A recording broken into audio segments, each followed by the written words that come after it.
Salam sejahtera untuk kita semua. Perkenalkan, nama saya Ayoyo Ari Wihandoyo SAG, guru agama Katolik dan Budi Pekerti di SMA Negeri 1 Kota Gajah, Lampung Tengah. Sekaligus mahasiswa PPG Pendidikan Agama Katolik STPK tahun 2025, LPTK STPK Santo Fransiskus Assisi Semarang, batch 1. Pada hari ini saya akan melaksanakan uji kinerja praktek pembelajaran di SMA Negeri 1 Kota Gajah, Lampung Tengah.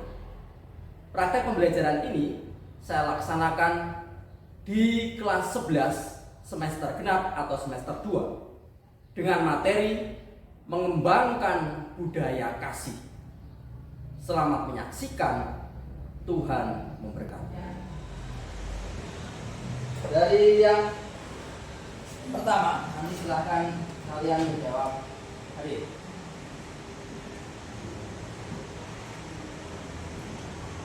Felix Daniel Alan Kurniawan. Hadir, Pak. Daniel Indarian. Dari yang pertama, mungkin selama ini juga pernah memikirkan apa yang dimaksud dengan kasih untuk memperdalamnya sebagai langkah awal supaya kalian lebih mengetahui apa yang dimaksud dengan kasih. Ini ada beberapa pertanyaan yang bisa kalian jawab sebagai pertanyaan tematik. Yang pertama,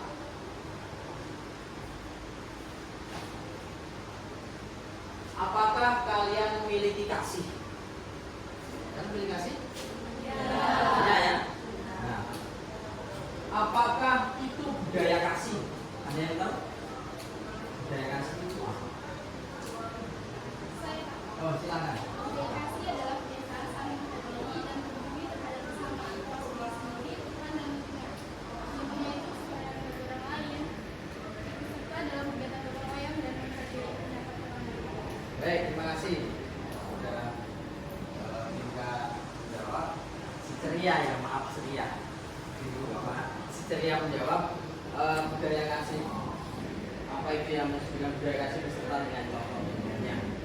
Sangat jelas bahwa contoh-contoh budaya kasih itu adalah kasih, menyayangi, mengenal, dan lain sebagainya.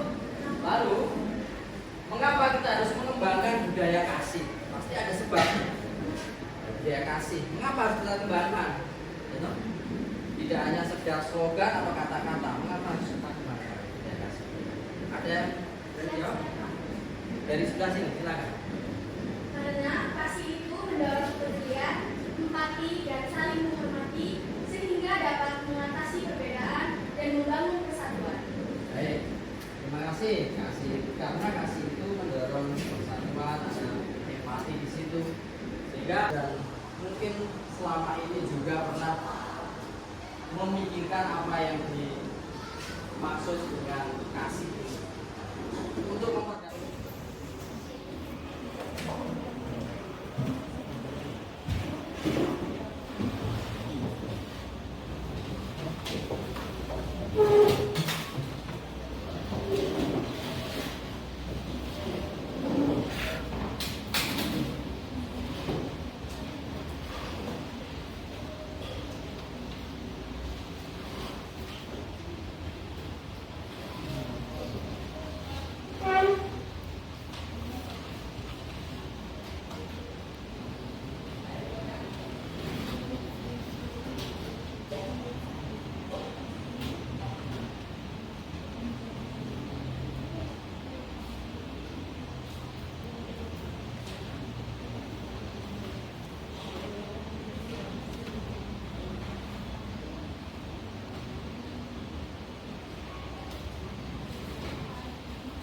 Baik, sudah ya.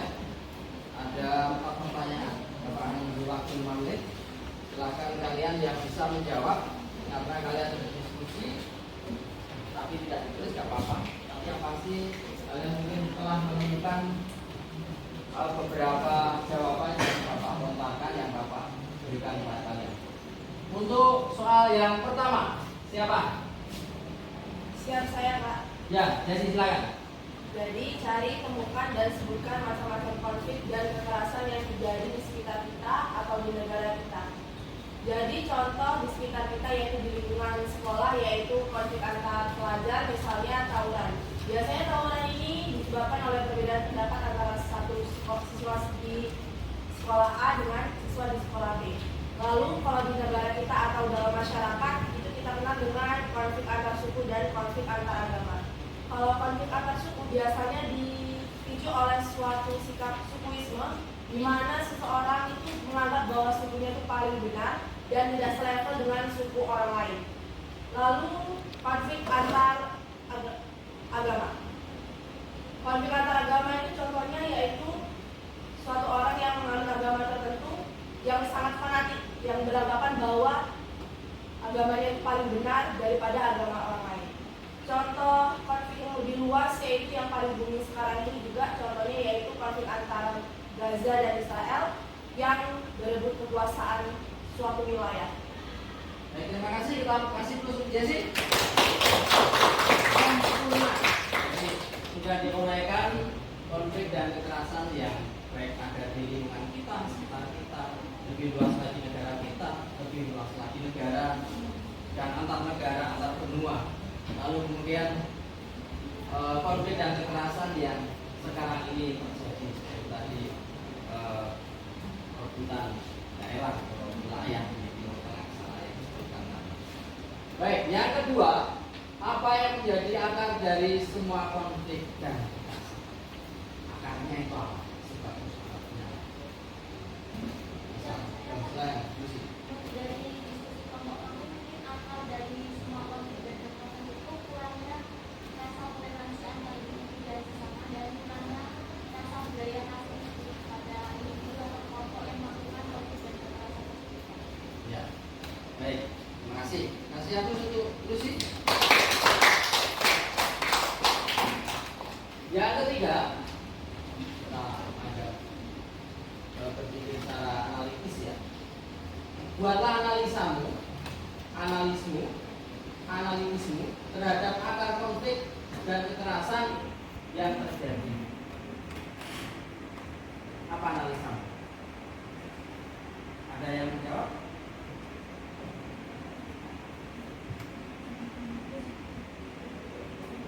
Ada? Silakan.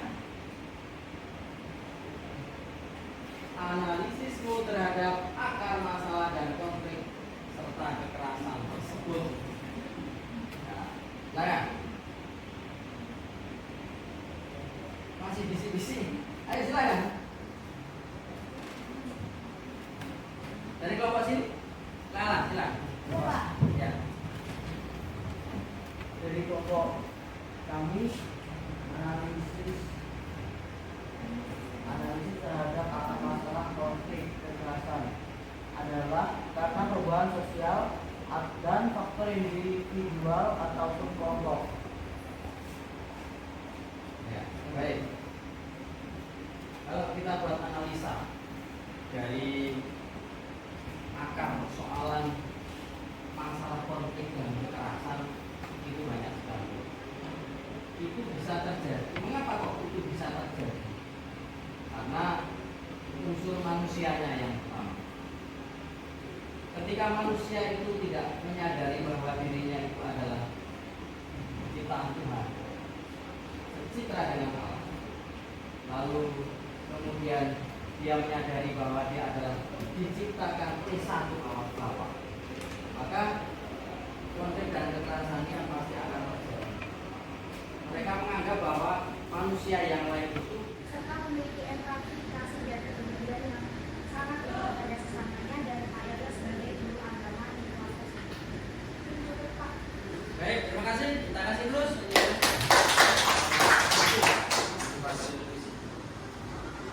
Untuk nomor 2, kelompok mana? Silakan nomor 3. Ya, siap.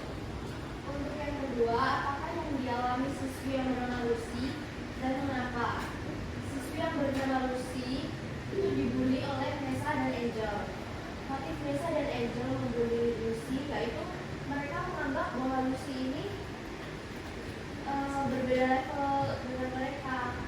Mereka membunuh Lucy dengan perkataan kasar dan merendahkan, bahwa Lucy itu merupakan orang yang jelek dan miskin katanya. Ya. Baik, kita kasih plus untuk pertanyaan yang ketiga. Kelompok mana? 3, serius silakan. Bagaimana pendapatmu tentang sikap siswi yang bernama Jessica dalam kisah tersebut berkaitan dengan mengembangkan budaya kasih? Sikap siswa yang bernama Jessica di video tersebut itu ia merupakan siswa yang bersikap baik hati. Ia peduli kepada Lucy yang sedang dibully dengan cara menyemangati Lucy agar tetap tegar dan tidak bersedih. Ia juga sebagai penengah yang menasihati Angel dan Nessa bahwa perlakuan mereka terhadap Lucy itu salah. Ya, kita kasih plus untuk teman-teman jawabannya. Jadi tokoh Jessica itu orang yang baik hati, tokoh yang mampu menenteramkan hati temannya yang sedang bulat-bulat. Baik, untuk pertanyaan yang keempat, siapa? Kelompok, ya, kelompok satu lagi. Berdiri yang keras. Apa yang terjadi kepada siswi yang bernama Angel dan Eva setelah mendengar penjelasan Bapak Guru dalam pelajaran tadi? Mereka tersadar dan meminta maaf kepada Lucy. Mereka sadar bahwa perlakuan mereka terhadap Lucy salah dan tidak mencerminkan budaya kasih dan ajaran Tuhan Yesus. Terima kasih. Kita kasih aplaus. Pertanyaan yang kelima, silakan mau dijawab kelompok 3, silakan. Apa yang bisa kita pelajari dari cerita video kasih yang dilakukan dalam hidup? Kita harus saling mengasihi dan menerima satu sama lain. Kita tidak boleh membeda perbedaan yang ada di sekitar kita. Kita semua adalah sama, sama-sama ciptaan Tuhan. Kita harus menumbuhkan budaya kasih, karena kasih kita dapat hidup dengan damai. Ya, terima kasih. Kita kasih aplaus. Kita bisa hidup dengan damai. Terima kasih, kita akan mudah. Nomor 6. Nomor 1. Arif. Apa pesan penting yang bisa diambil dari cerita ini mengenai mengembangkan budaya kasih? Pesan penting yang diambil dari cerita film ini yaitu kita harus saling mengasihi, menerima, dan peduli akan sesama. Ya, kita kasih aplaus. Peduli dengan sesama kita. Lalu, mengapa kok kita harus selalu bersikap kasih ya? Kita harus berusaha baik pada semua orang, lebih mencintai dan merawat lingkungan. Kita ubah semua orang untuk bisa berkumpul bersama, bukan untuk membahas keburukan orang lain, tetapi untuk kebaikan dan perdamaian. Pak bertanya, siapa yang suka dalam bahasa pergaulan itu apa? Gibah ya. Apa itu? Ngerasani dalam bahasa Jawa kan itu ya. Gibah. Siapa? Nah, ketika itu yang terjadi, maka akan terjadi namanya apa? Rasa untuk saling curiga, negatif thinking, ya kan? Karena yang kita bicarakan itu keburukan atau kejelekan. Nah, berawal dari situ konflik dan rasa. Apa yang kita lakukan? Nah ini, orang berkumpul itu yang kita bahas adalah kebaikan dan kedamaian. Yang kedua, membahas keburukan orang lain ini akan berdampak rusaknya perdamaian dan hanya akan membawa penyesalan. Kalau kamu sudah masuk ke ranah ini membahas keburukan orang lain karena ada rasa jengkel, maka yang terjadi adalah rusaknya perdamaian dan akan membawa penyesalan. Yang ketiga, Yesus bukan saja mengajak kita untuk tidak menggunakan kekerasan. Yesus itu tidak hanya mengajak kita untuk tidak menggunakan kekerasan dalam menghadapi musuh, tetapi juga mencintai musuh-musuh dengan tulus. Yesus mengajak kita untuk mengembangkan budaya kasih dengan mencintai sesama, bahkan mencintai musuh. Totalitas. Jadi kasih yang kita miliki itu tidak hanya kita kasihkan, artinya kita hanya mengasihi orang lain, tetapi juga kepada musuh kita, orang yang membenci kita juga kita kasih. Memang berat, tetapi ini harus kita lakukan karena kita adalah murid-murid Kristus. Dengan demikian kita akan mengembangkan budaya kasih. Budaya kasih itu akan tersebar kemana-mana, sehingga orang semakin tahu bahwa Kristus itu hadir ke dunia untuk membawa kasih. Pesan Yesus untuk kita memang sangat radikal dan bertolak belakang dengan kebiasaan kebudayaan. Kalau di kitab suci itu ada ya, mata ganti mata, gigi ganti gigi. Ini sedang berlaku di kitab suci itu ada. Kasih Kristiani tidak terbatas lingkungan. Kasihmu itu tidak hanya terbatas lingkungan ya. Misalnya keluarga, hubungan darah, kemudian kekerabatan, suku, tidak terbatas pada hubungan daerah, ideologi, agama. Kasih Kristiani menjangkau semua orang sampai kepada musuh-musuh kita. Kasih itu universal. Contohnya begini. Dasar kasih Kristiani adalah keyakinan dan kepercayaan bahwa semua orang adalah putra dan putri Allah. Tanpa kecuali, semua orang itu putra dan putri Allah, anak-anak Allah. Ini yang sama dari Allah Bapa kita yang ada di surga. Dengan menghayati cinta yang demikian, cinta Bapa di surga memberi terang matahari misalnya, curah hujan misalnya, kepada siapa? Tidak hanya kepada kalian yang baik, tetapi juga kepada orang yang jahat atau musuh-musuh kalian. Jadi Tuhan itu kasihnya itu tidak membedakan. Nah, maka kasih kita juga harus seperti itu, kasih yang universal. Lebih lagi kita juga mengasihi musuh-musuh.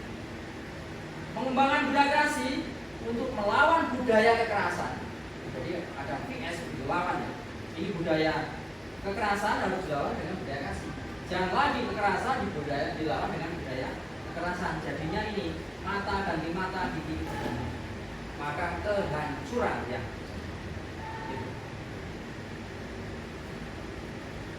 Dalam kehidupan sehari-hari kita merasa betapa sulitnya untuk berbuat mencintai orang yang berbuat menyakiti kita.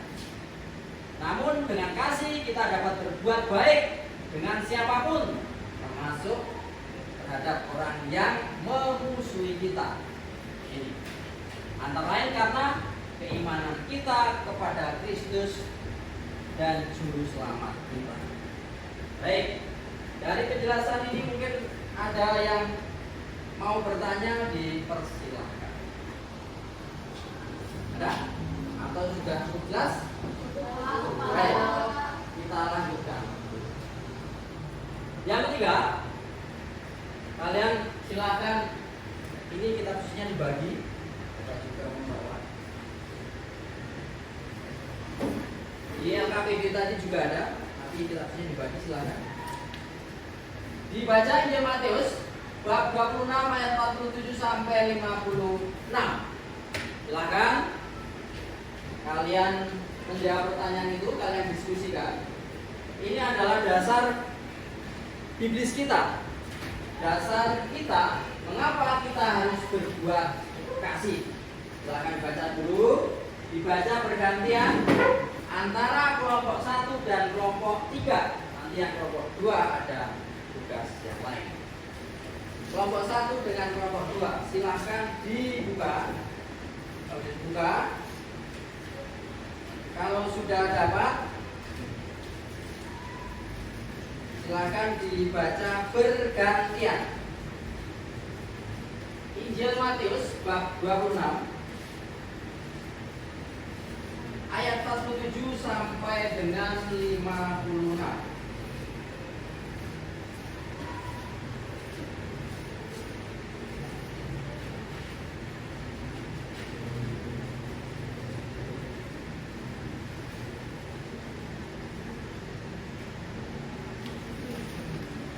Berikutnya apa? Yesus ditangkap. Baik. Silakan dibaca dari kelompok 1. Marilah kita bersama-sama mendengarkan Injil Tuhan kita Yesus Kristus menurut Santo Matius. Silakan. Waktu Yesus masih berbicara, datanglah Yudas, salah seorang dari ke-12 murid.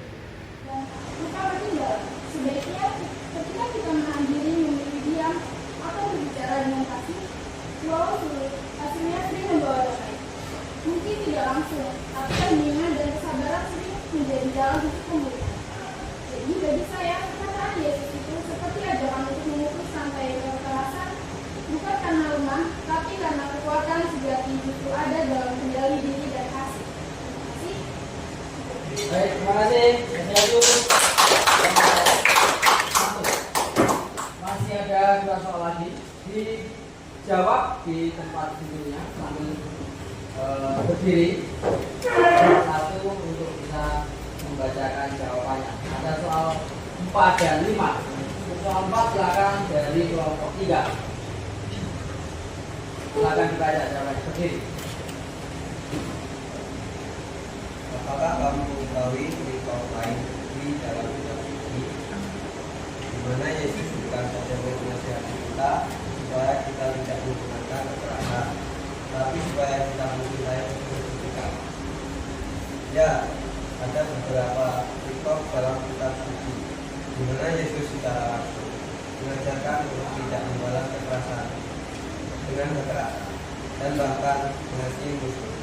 Salah satu yang paling terkenal dari khotbah di Matius bab 5 ayat 38 sampai 39. Ya, terima kasih terus. Baik, sekarang soal terakhir, soal 5, kelompok 2.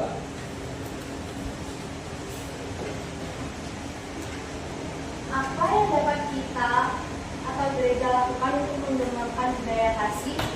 Yang dapat dilakukan adalah yang pertama, memberi teladan dalam kepemimpinan.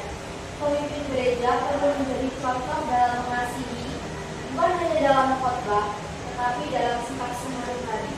Dengan hati, mendengarkan, mengampuni, dan menghargai setiap orang tanpa pandang status atau latar belakang. Yang kedua, membangun komunitas yang inklusif dan peduli. Gereja dapat menjadi ruang aman bagi siapapun yang terluka, yang berbeda, yang dicari oleh Tuhan. Ini berarti membuka diri bukan hanya kepada jemaat, tetapi juga kepada orang asing, miskin, dan tersingkir. Yang ketiga, mengajarkan dan mempraktekkan pengampunan. Budaya kasih tidak bisa tumbuh jika pengampunan diajarkan dan dilatih. Gereja bisa mengajarkan pembinaan rohani, kelompok kecil, atau pelayanan konseling yang mendorong rekonsiliasi. Baik, terima kasih. Sempurna jawabannya. Kita terus. Dan berikutnya mari kita gali bersama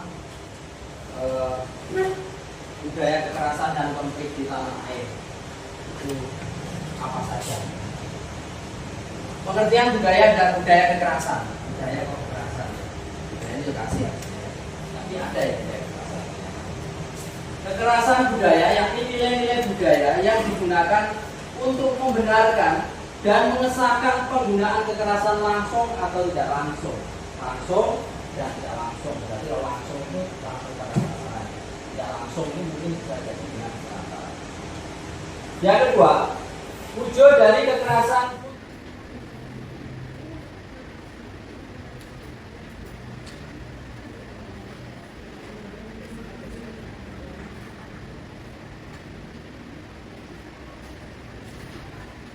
Baik, sudah ya.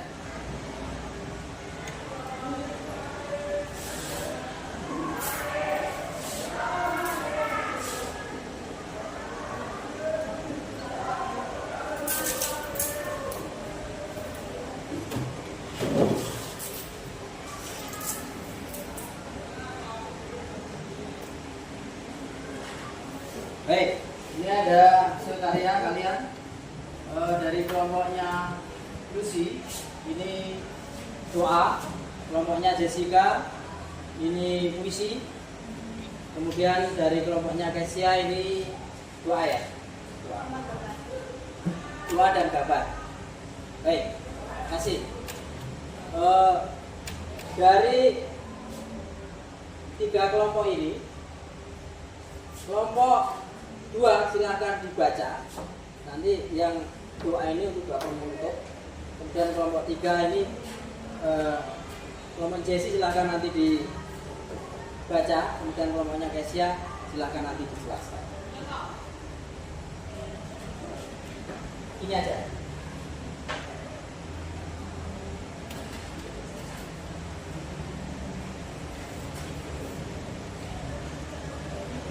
Ya, baca keras. Kasih tumbuh dari roh Tuhan, menyatu dalam setiap insan, tak memandang rupa dan nama. Semua saudara, semua sama. Bersama kita saling memberi, bukan karena harus, tetapi rela dengan hati. Dalam semu, dalam uluran tangan, hadir kasih, hadir harapan. Mari kita bangun dunia berseri dengan kasih yang murni dan suci. Sebab di sanalah Allah tinggal dalam kasih yang kekal. Terima kasih, Bos. Kelompok berikutnya, kelompok Kesia silakan. Nanti untuk doa penutupnya ini diambil, rambutnya doa di sini. Dibacakan ini. Gambar. Ada temannya. Sambil dibaca. Silakan. Kami dari kelompok 2 menggambar. Ini di sini ada gambar hati, ada gambar salib, rantai, dan ada gambar manusia. Di dalam gambar ini ada sebuah salib pada hati yang menunjukkan cinta kasih Tuhan. Rantai dan manusia menggambarkan hubungan manusia dan Tuhan dalam cinta kasih. Terima kasih. Di penghujung perjumpaan kita, pelajaran hari ini yaitu mengembangkan budaya kasih. Apa yang dapat kita petik dari pelajaran kita hari ini? Tidak dapat dipungkiri bahwa konflik dan perpecahan itu tetap